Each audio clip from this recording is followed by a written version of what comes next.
The opening day of 2024 took place in Spain on Tuesday, with the official Valencia test garnering plenty of interest, particularly around the Gresini Racing Garage. After ending an 11-year relationship with Repsol Honda that yielded 6 World Championships, Marc Marquez made his debut on Ducati machinery.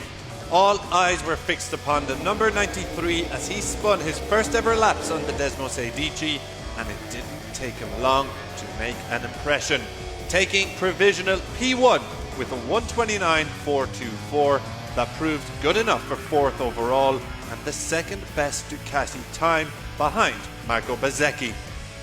Marquez rode the GP23, but not quite the full spec that Pecco Bagnaia and Jorge Martin were running towards the end of the season, but regardless, it was an impressive first outing from the Spaniard.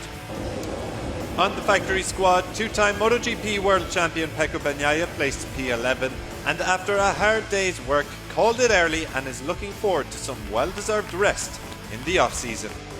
From a technical perspective, Bagnaia, Enea Bastianini and Jorge Martin all ran with the new chassis, with championship runner-up Martin crashing twice during the day.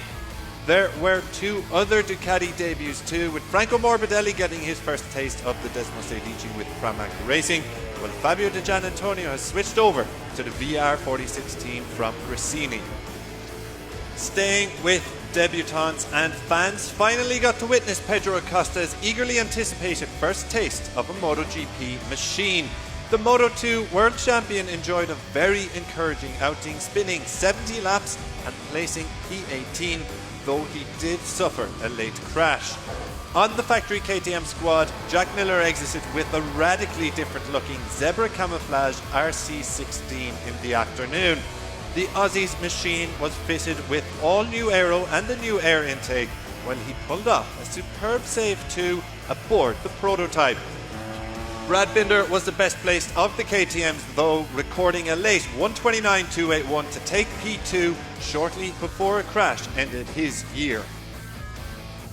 The Aprilias put in some impressive times, with Maverick Vinales taking P1 in the test thanks to a 1:29.253.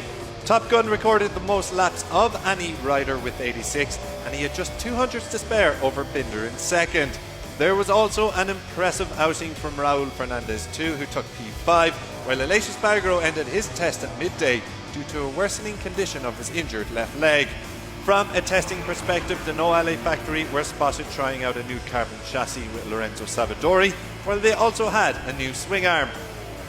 It is once again a pivotal test for the Japanese brands. At Honda, Luca Marini and Johan Zarco got their first taste of the RC213V, with the latter crashing during the afternoon.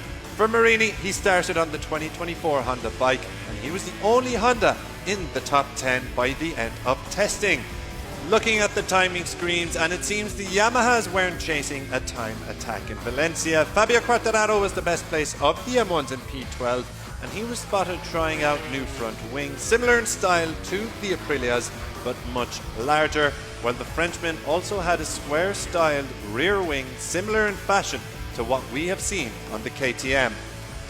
Alex Rins made his debut for the Iwata Factory 2, spinning 50 laps before retiring for the day, while test rider Cal Crutchlow clocked the second highest lap count of anyone with 74.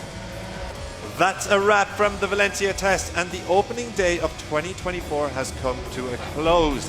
Now teams and riders can look forward to a very well-earned winter rest before MotoGP picks up again in February.